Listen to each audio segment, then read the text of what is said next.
Charlottesville, Virginia, August 2022. The Langston family mansion, nestled amidst sprawling oak trees and manicured lawns, stood as a testament to wealth, success, and impeccable legacy.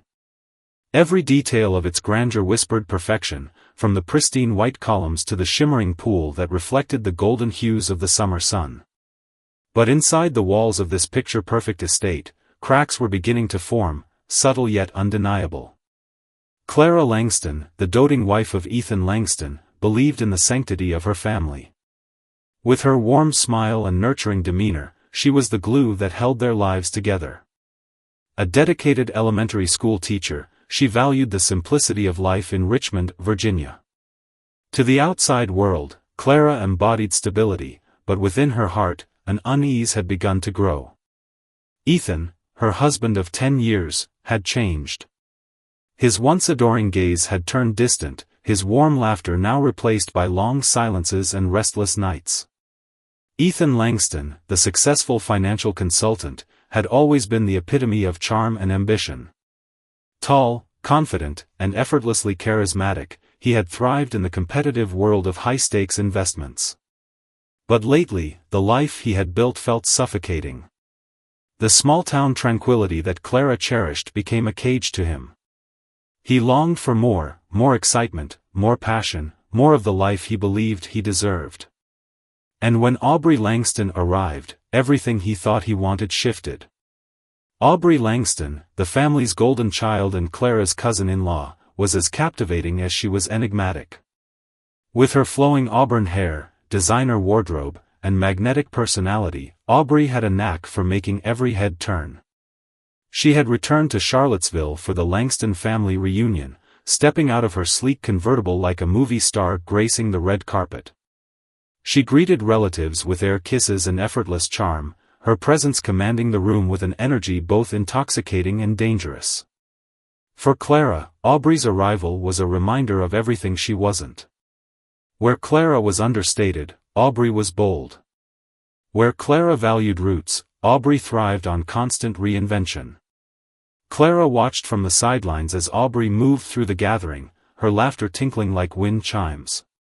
She noticed the way Ethan's gaze followed Aubrey, his polite conversations with others cut short as he sought excuses to be near her.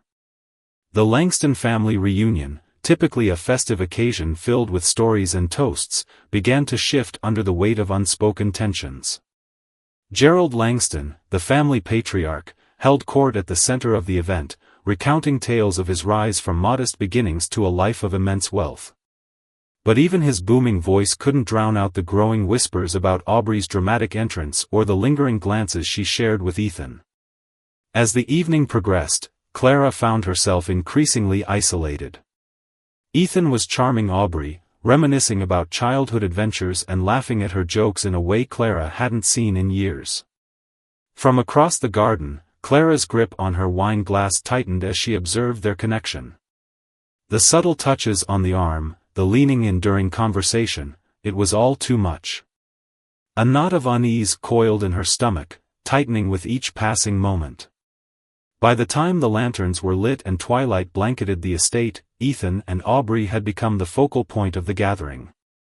Their magnetic energy drew others in, but to Clara, it was as if she was watching a stranger, a version of Ethan she no longer recognized. Aubrey, ever the provocateur, seemed to revel in the attention, her every gesture calculated to amplify her allure. Unbeknownst to Clara, this was the beginning of a storm that would soon consume them all. Ethan and Aubrey's connection, born in fleeting glances and stolen smiles, was about to ignite a chain of events that no one could stop. Clara's suspicions, still shrouded in denial, would soon crystallize into a truth too devastating to ignore. Because sometimes, the greatest tragedies don't announce themselves with thunder. They creep in, silent and slow, until the facade shatters, and the consequences are irreversible. The Langston family reunions were legendary affairs, lavish, meticulously planned, and always charged with an electric undercurrent of competition. Held every summer at the family estate in Charlottesville, Virginia, the reunion served as a showcase of success for Gerald Langston's sprawling lineage. Relatives arrived in luxury cars, armed with expensive gifts and stories of their latest triumphs. The estate buzzed with energy, but beneath the laughter and champagne toasts lay unspoken rivalries and simmering tensions. By late afternoon, the estate was alive with activity. Children played tag on the expansive lawns while adults mingled under a canopy of white and gold. Waitstaff in crisp uniforms weaved through the crowd, serving glasses of sparkling wine and delicate hors d'oeuvres. The air was heavy with the scent of blooming roses and freshly cut grass, an idyllic setting masking the emotional storms brewing within. Clara Langston felt the weight of the day pressing down on her shoulders. For years, she had struggled to find her place among the Langston clan. Though she was married to Ethan, the family's golden son, she often felt like an outsider looking in. Her quiet demeanor and modest background made her an odd fit in a family that thrived on bold personalities and larger-than-life accomplishments. Today was no different. Clara drifted from conversation to conversation, offering polite smiles but finding little solace in the small talk. It wasn't long before the energy of the gathering shifted, an almost imperceptible ripple through the crowd. Clara turned toward the grand driveway just in time to see the cause. Aubrey Langston had arrived. She made her entrance with the flair of someone who knew the world was watching. Her red convertible gleamed under the sun as she stepped out, dressed in a flowing, emerald-green dress that seemed to catch every ray of light. Aubrey's auburn hair framed her face perfectly, her lips curved into a confident smile. Conversations faltered as heads turned. She moved through the crowd with ease, greeting relatives with air kisses and perfectly timed compliments. To Clara, it was like watching a storm roll in, beautiful, mesmerizing, and undeniably dangerous. Ethan noticed her too. Clara didn't have to look at him to know, she could feel it in the way he tensed beside her, in the way his attention drifted from their polite conversation with Gerald's business partners. Moments later, Ethan excused himself, his tone light but his movements deliberate. Clara watched as he crossed the lawn toward Aubrey, his stride quickening as he approached. The two met near the garden archway, framed by climbing roses in full bloom. Their smiles were warm, their laughter easy. Clara's heart sank as she saw Ethan lean in, his body angled toward Aubrey in a way that felt intimate, familiar. Aubrey placed a hand lightly on Ethan's arm as she laughed at something he said, a gesture that seemed innocent to an outsider but screamed a flirtation to Clara. From a distance, Clara clutched her glass of wine tightly, the stem pressing uncomfortably into her palm. She told herself she was imagining things, that Ethan was just being polite. But the knot of unease in her stomach tightened with every passing second. There was something about the way Aubrey looked at Ethan, predatory, calculated. And there was something about the way Ethan responded to her that Clara hadn't seen in years. As the evening wore on, Clara's attempts to engage in conversation with other family members felt hollow. Her attention was drawn, again and again, to Ethan and Aubrey. She noticed how they gravitated toward each other, how their conversation seemed to stretch longer than anyone else's. The subtle touches, the shared laughter, it was as if they were in their own world, one Clara wasn't a part of. At one point, Clara caught Gerald watching them too, his sharp eyes narrowing as he sipped his whiskey. But the patriarch said nothing, his expression unreadable. It was as if he, too, recognized the potential for scandal but chose to let it play out. Gerald had a knack for controlling his family, but even he seemed unsure of how to rein in Aubrey. Twilight descended on the estate, and lanterns flickered to life, casting a warm glow over the gathering. The laughter grew louder, the wine flowed more freely, and yet Clara felt increasingly isolated. She stood alone near the garden fountain, her reflection wavering in the water below. In that moment, she realized she wasn't imagining things. Something was happening between Ethan and Aubrey, something dangerous, something she couldn't ignore. For Ethan, the reunion had become a revelation. Being near Aubrey was like stepping into the sunlight after years of shadows. She was vibrant, unpredictable, and utterly intoxicating. She made him feel alive in a way he hadn't felt in years. Every glance, every laugh they shared was a thrill, a secret only they understood. It wasn't love, at least not yet, but it was enough to make him question everything. For Aubrey, the game had just begun. She thrived on the attention, on the power she held over Ethan. She knew Clara was watching, she wanted her to. It wasn't about stealing Ethan, it was about proving that she could.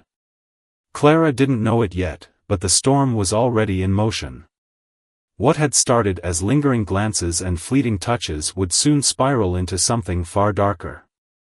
The Langston family reunion, a celebration of legacy and unity, had become the backdrop for betrayal.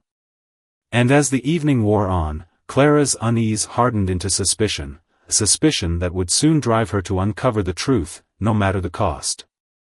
As the late summer days bled into the crisp coolness of fall, the Langston estate returned to its serene routine, but the emotional undercurrents unleashed at the reunion began to grow stronger.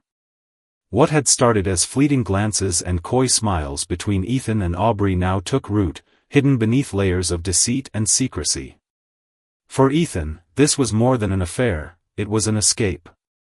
For Aubrey, it was a game of dominance, and for Clara, it was a storm she couldn't yet see but could feel building in the distance. Ethan had always been meticulous, but his resolve faltered under Aubrey's spell.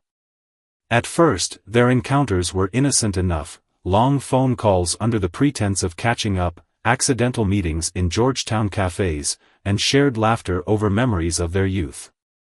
But it didn't take long for their connection to deepen into something forbidden. Ethan began making excuses, business trips that didn't exist, late nights at the office that were anything but. Their first kiss happened in a secluded park on a breezy September afternoon, the kind of picturesque setting that might have been romantic if it weren't so steeped in betrayal. Aubrey's lips curled into a sly smile after, her voice low and taunting, "I knew you couldn't resist me, Ethan. I told you, we're more alike than you think." For Ethan, it was exhilarating, intoxicating, and entirely out of control. He couldn't bring himself to stop, no matter how loudly the voice in his head screamed that he was destroying everything. Aubrey made him feel alive in ways Clara hadn't in years. But with every step closer to Aubrey, he felt the foundation of his life with Clara cracking beneath his feet. Clara wasn't oblivious. She had spent years learning Ethan's rhythms, his patterns, and his tells. She noticed the way he guarded his phone more closely, how his conversations with her grew shorter and less attentive. He seemed distracted even during their quiet dinners, his mind clearly elsewhere. At first, she convinced herself that it was work stress, the weight of the high-stakes investment world pressing down on him. But the evidence began to pile up, the frequent trips, the unexplained mileage on the car, and the faint scent of unfamiliar perfume clinging to his jacket. One evening, as Ethan sat in his study working late, Clara decided she couldn't ignore her suspicions any longer. She waited until he stepped out to grab a drink, then picked up his phone. Her hands trembled as she unlocked the screen, her breath hitching with every swipe. And there it was, a message from Aubrey. "Last night was incredible. I can't stop thinking about you. When can I see you again?" Clara's vision blurred with tears. The ground beneath her felt like it was giving way, and for a moment, she thought she might collapse. But as the initial wave of pain subsided, it was replaced by something else, anger. It wasn't loud or explosive but a quiet, simmering fury that settled deep in her chest. She closed the phone and set it back down, her movements slow and deliberate. Clara knew she couldn't confront Ethan, not yet. She needed more than just suspicion and a message to back her up. Over the next few weeks, Clara transformed. She became quiet, watchful, and calculating. Her days were spent managing the household and maintaining the facade of a perfect marriage, but her nights were consumed by her investigation. She began tracking Ethan's movements, checking his credit card statements and piecing together the puzzle. Every discovery was like a knife twisting in her heart, but it also fueled her resolve. Ethan and Aubrey, oblivious to Clara's growing suspicions, grew bolder. They began meeting in Aubrey's sleek apartment in Alexandria, where they could exist in their own world, free from judgment. Aubrey's confidence soared as she pushed Ethan further and further away from Clara. To her, this wasn't just an affair, it was a statement. Aubrey loved control, and taking Ethan from Clara was the ultimate victory. She made no effort to hide her satisfaction, leaving subtle traces of her presence that she knew Clara would eventually find. Clara did find them. The lipstick stain on Ethan's collar. The faint trace of perfume that wasn't hers. The charged glances exchanged between Ethan and Aubrey when they thought no one was watching. Each piece of evidence chipped away at the life Clara had worked so hard to build, but it also strengthened her determination. This wasn't just about saving her marriage anymore, it was about reclaiming her dignity and exposing the truth. One night, as Clara sat alone in the darkened living room, her thoughts racing, she realized that the storm was no longer building, it had arrived. The man she loved, the man she had built her life around, was slipping away. Aubrey wasn't just a threat, she was a force, calculating and unrelenting. But Clara wasn't ready to let go, not without a fight. The question was no longer whether Clara would act, it was how far she would go. The answer would lead them all down a path of no return. The first icy winds of December swept through Alexandria, Virginia, blanketing the historic streets with an eerie stillness. Aubrey's apartment, tucked away in the upscale Old Town district, glowed softly against the darkened skyline. Inside, the warmth of the ambient lighting contrasted sharply with the cold tension brewing within its walls. It was here, in this deceptively serene space, that everything Clara had been holding together would finally unravel. Clara sat in her car just outside the building, gripping the steering wheel so tightly her knuckles whitened. She had driven from Richmond without telling Ethan, her resolve fueled by anger, heartbreak, and a need for answers.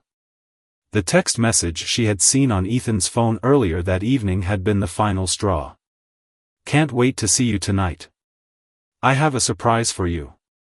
I'll leave the door unlocked. Aubrey."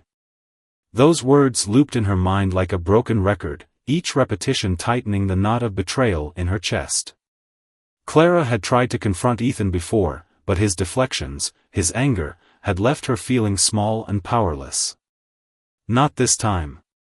She needed to look Aubrey in the eye, to see the woman who had stolen her husband and dismantled her life. The door was unlocked, just as Aubrey had promised in her text. Clara stepped inside, her heels clicking softly against the polished wooden floors. The apartment was a showcase of modern elegance, sleek furniture, abstract art, and a faint, floral scent that made Clara's stomach churn. She took a shaky breath, her heart pounding in her chest. Aubrey emerged from the kitchen, her presence commanding as always. She wore a fitted silk robe that shimmered in the dim light, her auburn hair cascading over her shoulders. For a brief moment, surprise flickered across her face, but it quickly gave way to her trademark smirk. "Well, this is unexpected," Aubrey said, her voice laced with mockery. "Did Ethan finally confess, or are you just here to confirm what you already know?" Clara felt her breath hitch, but she held her ground. "I'm not here for his confession," she said, her voice trembling but resolute. "I'm here to hear it from you. Why? Why did you do this?" Aubrey crossed the room with the grace of a predator, her bare feet making no sound against the floor. She poured herself a glass of wine, the ruby liquid swirling in the glass as she spoke. "Why? Because I could. Ethan deserves better than your boring little suburban life. He needs someone who can challenge him, excite him. And let's face it, Clara, you were never enough for him." The words hit Clara like a slap. Her eyes burned, but she refused to let the tears fall. "You think this is some game?" Clara hissed, her voice rising. "You've ruined everything. My marriage, my family." "Your illusion of a family," Aubrey interrupted, her tone cutting. "Don't blame me for showing Ethan what he's been missing. You trapped him, Clara, and I just set him free." Clara's world blurred as the fury she had bottled up for weeks finally erupted. "You're nothing but a selfish, manipulative," she began, but her voice faltered as her gaze caught something on the floor. Aubrey's leather tote bag lay open, and inside, the glint of metal caught the light. A gun. The room seemed to close in on Clara as her mind raced. Why would Aubrey have a gun? Was it for protection, or something more sinister? Aubrey noticed the shift in Clara's expression and followed her gaze. For the first time, her confidence wavered. "Relax," Aubrey said coolly, though her eyes betrayed a flicker of unease. "It's just for protection. Living alone in the city, you never know." "You brought a gun into this?" Clara snapped, her voice sharp with disbelief. "How far are you willing to go, Aubrey? How far are you willing to go, Clara?" Aubrey shot back, stepping closer. The smirk returned, more venomous than before. "Because from where I'm standing, you look like a woman on the edge. And trust me, it's not a good look." Something inside Clara snapped. Without thinking, she lunged for the bag. The next moments unfolded in a chaotic blur. Aubrey lunged to intercept her, and the two women grappled, their movements frantic and desperate. The polished floors provided no grip as they struggled, the sound of their labored breaths and muffled grunts filling the air. And then, it happened. The gun went off with a deafening crack. Both women froze, the echoes of the shot ringing in the silence. Clara staggered backward, her chest heaving. Aubrey's hand flew to her torso, where a dark stain was rapidly spreading across the silk fabric. Her eyes widened in shock, her lips parted as if to speak, but no words came. She stumbled and collapsed onto the floor, her wine glass shattering beside her. Clara stood motionless, the gun still in her trembling hands. Her mind reeled as the reality of what had just happened began to sink in. Blood pooled beneath Aubrey's lifeless body, seeping into the cracks of the polished wood. The room fell deathly quiet, save for the faint hum of the refrigerator. Clara's breath hitched as she dropped the gun, the metallic clatter against the floor jarring her back to the moment. She sank to her knees, staring at Aubrey's still form, her hands shaking uncontrollably. Tears streamed down her face as the weight of her actions crashed over her like a tidal wave. This wasn't supposed to happen. She hadn't come here to hurt anyone. But now, there was no undoing it. No turning back. In the distance, the sound of sirens pierced the night, growing louder with every passing second. Clara remained frozen as the reality of her shattered world loomed over her. The storm she had felt building for weeks had finally arrived, and it had left devastation in its wake. The wail of sirens pierced through the cold December night, their rhythmic blare growing louder as they approached Aubrey's once pristine apartment. Blue and red lights flickered against the walls, painting the shattered scene in hues of chaos and tragedy. Clara sat on the floor, her knees pulled to her chest, hands trembling as she stared at the blood pooling beneath Aubrey's lifeless body. The metallic tang of gunpowder and copper hung heavy in the air, an oppressive reminder of what had just transpired. When the officers burst through the door, their voices were sharp and commanding. "Put your hands where we can see them," one barked. Clara didn't flinch. She slowly raised her hands, her gaze never leaving Aubrey's motionless form. Tears streamed down her face, but she didn't make a sound. Detective Michael Donovan, a veteran of the Alexandria Police Department, was among the first on the scene. His steely gray eyes swept over the room, the overturned furniture, the shattered wine glass, the crimson stain spreading across the polished wood floor. His gaze landed on Clara, who looked less like a suspect and more like a woman who had just witnessed her entire life implode. "Ma'am," Donovan said, his voice softer now, "can you tell me what happened?" Clara's lips parted, but no words came. She shook her head, tears falling faster. Finally, she managed to whisper, "I didn't mean to. It was an accident." As the officers placed handcuffs on her wrists, Clara didn't resist. The cold steel bit into her skin, but the pain barely registered. Her mind was a whirlwind of fragmented images: Aubrey's mocking smile, the flash of the gun, the deafening sound of the shot. She was escorted out of the apartment, past the gathering crowd of onlookers who murmured in hushed tones, their faces a mix of curiosity and horror. At the station, Clara's statement was disjointed and emotional. She recounted the confrontation, the heated words, and the struggle for the gun. "I just wanted her to stop," she kept repeating, her voice breaking with every word. "I didn't want this to happen. I didn't mean to." Detective Donovan listened intently, his expression unreadable. He'd seen his share of crimes of passion, but something about this case gnawed at him. Aubrey Langston wasn't just a victim, she was a catalyst. And Clara Langston wasn't just a suspect, she was a woman pushed to her breaking point. News of the shooting spread like wildfire, igniting a media frenzy that painted the Langston family as a spectacle of wealth, scandal, and betrayal. Paparazzi camped outside their Charlottesville estate, their camera flashes turning the once pristine facade into a stage for public judgment. Ethan Langston, upon hearing of Aubrey's death and Clara's arrest, collapsed into a chair, his face pale and stricken. The dual weight of his affair being exposed and the fatal consequences left him reeling. He buried his face in his hands, but the silence didn't last long. "What the hell were you thinking, Ethan?" Gerald Langston, the family patriarch, roared. His usually composed demeanor shattered as he paced the study, his fists clenched. "You brought this into our family. You and your reckless selfishness."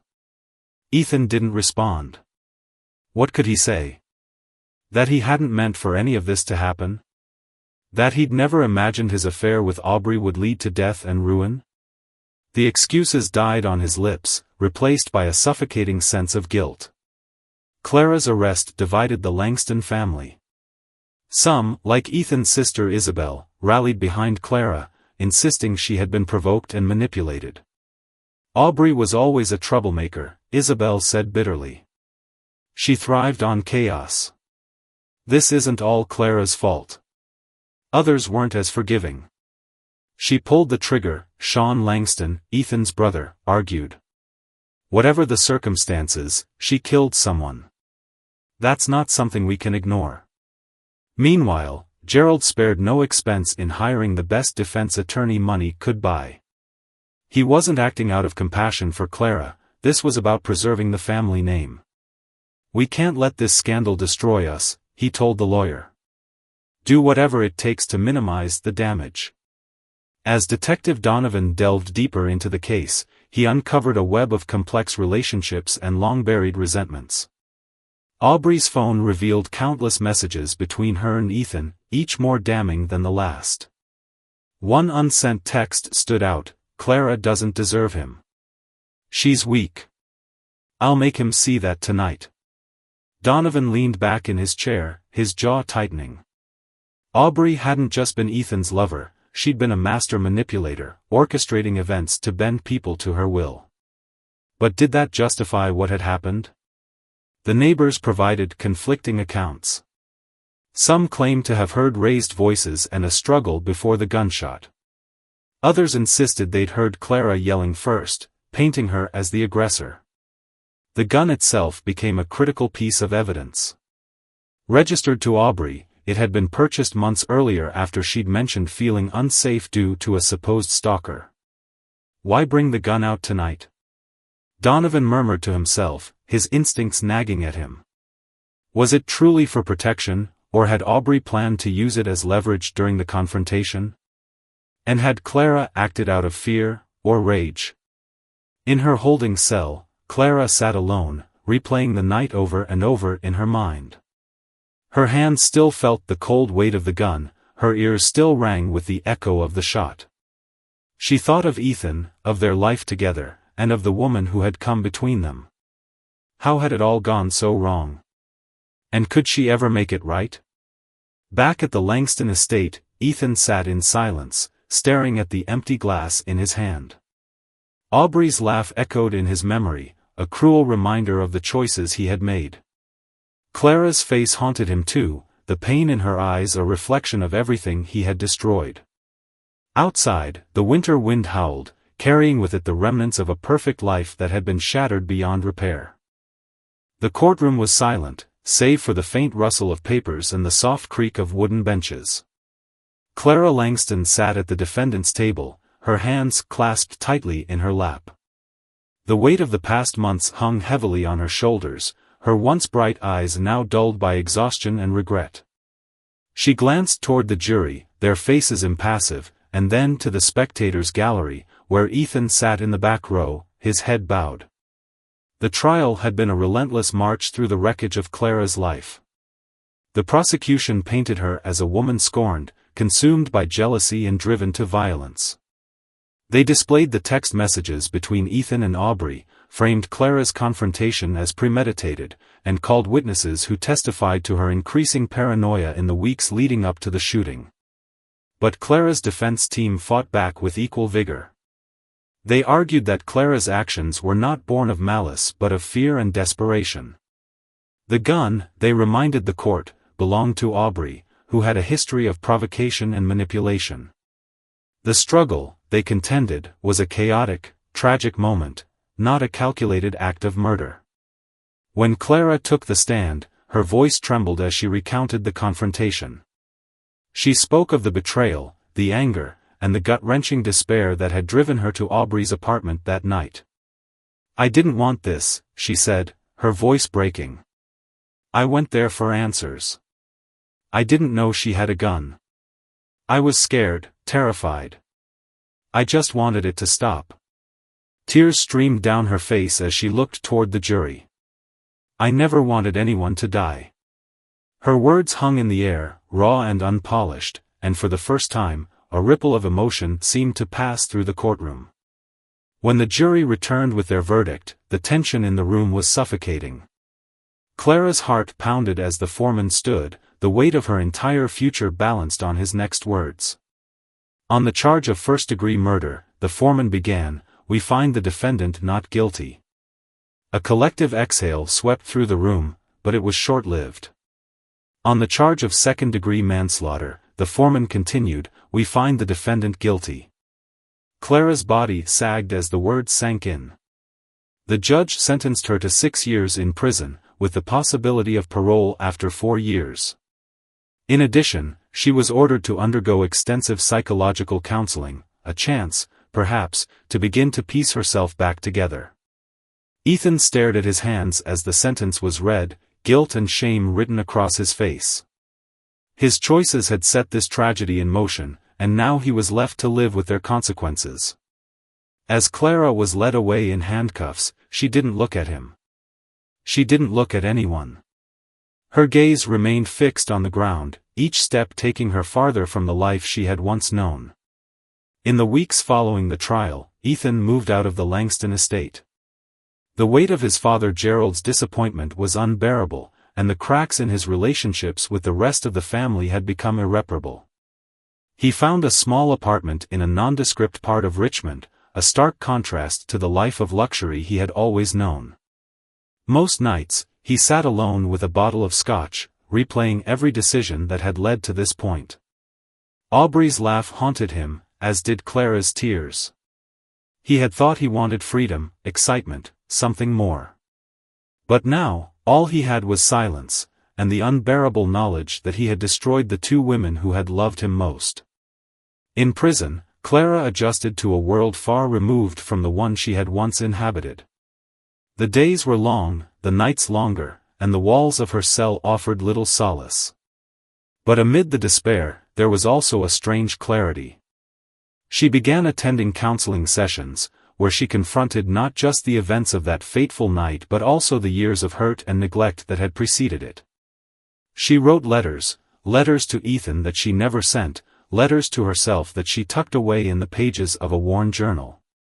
In one entry, she wrote, "I don't know if I will ever be free from this, even after I leave this place.